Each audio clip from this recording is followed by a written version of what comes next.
External structure of a frog. Welcome to Smart Science. In this video, we'll explore the fascinating external structure of a frog, focusing on key features. Head.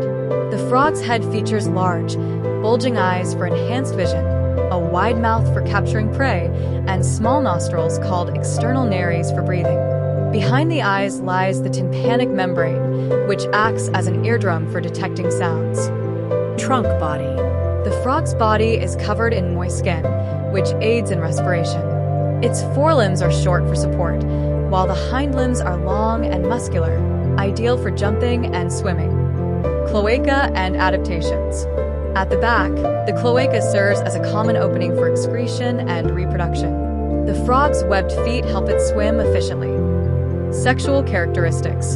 During mating season, male frogs develop vocal sacs for croaking and have swollen thumb pads for grasping females. Don't forget to like, share, and subscribe for more exciting science videos. See you next time.